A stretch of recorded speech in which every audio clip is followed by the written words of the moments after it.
मेरा नाम अशोक कुमार बैस और दरभंगा जिला के भाजपा के हम जिला प्रवक्ता भी हैं। मधुबनी लोकसभा का चुनाव का नज़दीक का समय आ गया, 20 मई को है, क्या कुछ तैयारी है? देखिए, हम लोग के यहाँ 13 को चुनाव समाप्त हुआ है दरभंगा। उसके बाद हम लोग लगातार मधुबनी लोकसभा क्षेत्र में विभिन्न विधानसभाओं में अपने समाज, जो हमारा बैस समाज है, उसके बीच जाने का काम कर रहे हैं और उस समाज में काफ़ी उत्साह है कि फिर एक बार मोदी सरकार। कुछ लोगों में अभी जो आपका एक प्रश्न था, जो बैस समाज में थोड़ी नाराज़गी है, वह कोई नाराज़गी नहीं है और जो कुछ भी है वह समाप्त हो चुका हुआ है। और बैस समाज मधुबनी लोकसभा के अंतर्गत जो भी मतदाता हैं, वह दृढ़ संकल्प के साथ फिर एक बार मोदी सरकार लाने के लिए अशोक कुमार यादव को मधुबनी से सांसद चुन करके भेजने का काम करेंगे। दूसरी विषय कि आपके दरभंगा से जो चल करके मधुबनी में प्रत्याशी राजद देने का काम किया है, उनसे आप पूछिए जो आप दरभंगा को छोड़ करके मधुबनी क्यों आए। मैं आपको बताता हूं कि 3 बार लगातार दरभंगा की जनता और ख़ास करके जिस समुदाय से वो आते हैं, उस समुदाय के लोगों ने उनको हराने का काम किया। उसका मुख्य कारण ये है कि 17% मुस्लिम आबादी है और शेख और पैठान की जनसंख्या है आपको 4 पॉइंट कुछ और 11.5 पॉइंट के लगभग अति पिछड़ा मुसलमान है, जिसमें पसमंदा है, धुनिया है, जुल्हा है, अंसारी है। उसके हक को मार करके वह सांसद बनते थे। जब उस समाज में एक जागृति आई कि इसने तो हमारे हक को मार दिया है, तब उसने उसको नकारने का काम किया। और मैं मधुबनी में कई अल्पसंख्यक भाइयों से भी हमारी संबंध पुरानी रही है, उन लोगों से भी जो बात हुई है, तो यहाँ उसको दुनिया हो, पसमंदा हो, अंसारी भाई हो, वोट देने नहीं जा रहा है। ये सबसे बड़ी चीज़ है। दूसरी बात कि मधुबनी को अगर लोग ये जान रहा है कि अशांत, अपराध, जंगल राज मधुबनी में पनपने नहीं देंगे और राजद के उम्मीदवार को हराने का काम करेगा। और 1990 से लेकर के 2005 तक जो जंगल राज था, अपराध का राज था, भय वातावरण में जो राज था, वह राज फिर मधुबनी की जनता नहीं बनने देगी। और बैस समाज 1990 से लेकर के 2005 तक अगर सबसे ज़्यादा अगर किसी के का शोषण हुआ, उस समय में यह स्पष्ट रूप से कहा जाता था कि अपराधियों का नरम चारा बैस समाज। तो आज भारतीय जनता पार्टी के राज में बैस समाज सुरक्षित है और बैस समाज ये के दिल में बैठ चुका हुआ है कि अगर हम जो सुरक्षित अगर हैं तो भारतीय जनता पार्टी के सरकार में हैं। इसलिए बैस समाज भारतीय जनता पार्टी को अपना मत देगा और 20 तारीख को क्रम संख्या 2 पर अशोक कुमार यादव को अपना बहुमूल्य वोट देगा और फिर उसको दिल्ली भेजने का काम करेगा। और फिर एक बार मोदी सरकार और मधुबनी की मतदाता ने संकल्प लिया है कि इस बार 5 लाख मत से अशोक यादव को हम जिताने का काम करेंगे। विकास का बात है, विकास 5 साल में 2 साल कोरोना काल में एमपी का फंड चला गया, 3 वर्ष का मिला 4 या 12 करोड़ रुपया। तो एक एमपी 12 करोड़ रुपए में क्या करेगा? छोटा छोटा जो योजना था उससे भी, लेकिन बड़ी योजना जो आपका एक हाईवे जो झंझारपुर बेनीपट्टी दरभंगा की ओर जा रही है, वह बहुत बड़ी योजना है, जिसमें अशोक कुमार यादव का एक बहुत बड़ा योगदान है।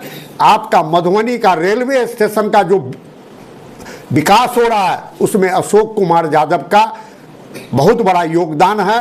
प्रधानमंत्री सड़क योजना का दर्जनों ऐसा सड़क है जो प्रधानमंत्री सड़क योजना के तहत बनी है। और निश्चित तौर पर आगे भी मधुबनी का विकास होगा और अशोक यादव को फिर हम अपने मधुबनी के मतदाता से, वैश्य समाज के अपने भाइयों से अपील करते हैं कि फिर आप एक बार 20 तारीख को अपना मत भारतीय जनता पार्टी के उम्मीदवार, राजग समर्थित उम्मीदवार अशोक कुमार यादव को क्रम संख्या 2 पर बटन दबा करके अपना बहुमूल्य वोट देने का काम करें। जैसे आप बता रहे थे, अभी महागठबंधन के जो प्रत्याशी हैं अली अशरफ फातमी दरभंगा में सांसद रह चुके हैं, जो अपने संबोधन में कहते हैं कि हमने दरभंगा में काफ़ी काम किया है और काम गिनाते हैं, और वो ये बोलते हैं कि जो बाप बेटे का जो सरकार मतलब शासन था 15 साल मधुबनी में, उन्होंने कुछ नहीं किया। अगर एक भी काम गिना दे तो हम नामांकन वापस ले लें। आप फातमी साहब से पहला प्रश्न पूछिए कि आपके सांसद ऐच्छिक कोष का योजना जो आरटीआई से हमने निकाल के रखे हुए हैं, 80% सिर्फ कब्रिस्तान में गया, 20% सिर्फ अपने जो चहेते लोग थे उनके यहाँ छोटी छोटी सड़कों में दिए। 80% कहाँ? सिर्फ कब्रिस्तान में।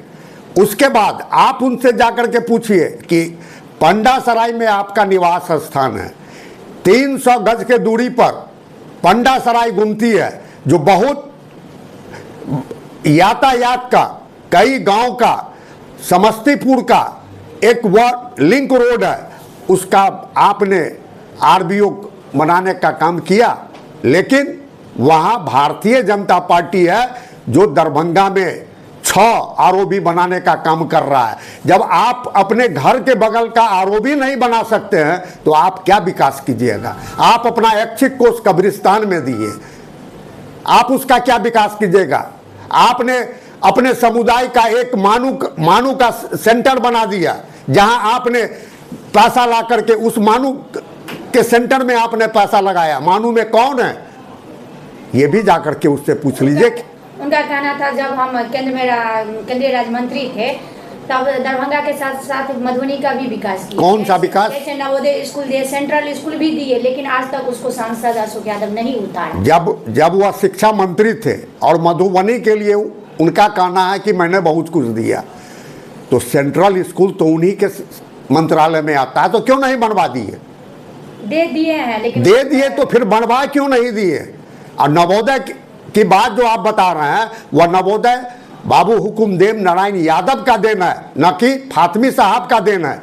फिर उनसे पूछे ना कि आप दरभंगा छोड़ के क्यों आप आ गए मधुबनी? उनसे पूछा गया था, वो बोले कि पार्टी जहां टिकट देगी वहीं से नाम वो करेंगे। पार्टी क्या टिकट देगी? आप तो जानते थे कि हमको वहां का जनता, वहां का अल्पसंख्यक समुदाय नकार दिया है, भगा दिया है। फिर यहाँ आप मधुबनी में आए हैं और यहाँ भी आपको अल्पसंख्यक समुदाय, जो आपको बताएं कि जो अंसारी भाई, पसमंदा मुसलमान, दुनिया, जुल्हा, ये कोई भी उसको वोट देने नहीं दे रहा है। ये मैं इस दावे के साथ कह रहा हूँ कि मैं भी मधुबनी में कई रोज से घूम रहा हूँ और उन समाज के लोगों के साथ भी हमारा बहुत नज़दीकी रिश्ता रहा है, बहुत नज़दीकी संबंध रहा है। वो लोग बता रहे हैं कि उनको वोट नहीं देने जा रहे हैं। इस फातमी जी का कहना है जो प्रधानमंत्री नरेंद्र मोदी जी गुजरात के हैं, काशी आके चुनाव लड़ सकते हैं, तो हम दरभंगा से मधुबनी क्यों नहीं लड़ सकते हैं? बीजेपी को इस पे क्यों कटु लग रहा है, क्यों कड़वा लग रहा है? नरेंद्र मोदी जी चुनाव लड़ने के लिए जो वो आए, उसने मोदी जी स्पष्ट कहें कि काशी ने हमको बुलाया है और वहाँ के कार्यकर्ताओं का जो मांग था, और उस समय में राम मंदिर की एक लहर वातावरण चल रही थी, और जब भी उनका जो संकल्प था कि मैं राम मंदिर अपने जीते जी बना करके देश के जनता को समर्पित कर दूंगा, इसलिए उन्होंने वहाँ से काशी से चुनाव लड़ने का काम किए वहाँ के कार्यकर्ताओं के मांग पर। ये जग जाहिर है। लेकिन फातमी साहब का कौन कार्यकर्ता मधुबनी का गया? उसने तो मधुबनी को हक को मारा है। यहाँ जो है अंसारी भाइयों का सीट बनता है, अंसारी भाई यहाँ से कई सांसद रह चुके हुए हैं। अशोक यादव के बारे में भी लोगों का कहना है कि वो भी बाहरी कैंडिडेट है, दरभंगा के हैं, और अशरफ फातमी भी दरभंगा के, यहाँ थोपा गया है दोनों कैंडिडेट। अशोक यादव बाहरी नहीं है, केवटी से 1990 से वो चुनाव लड़ रहे हैं। 95 से वह केवटी से विधायक हुए हैं। और केवटी का भी आप लोग सर्वे कर लीजिए कि विकास का बौछार है। जहां पुल नहीं बन सकता था वहां सैकड़ों पुल बना। कोई ऐसा गली, कोई ऐसा रोड नहीं मिलेगा केवटी में जहां आपको पीसीसी सड़क नहीं मिलेगा। और केवटी मधुबनी लोकसभा के अंतर्गत है, वह बाहरी नहीं है।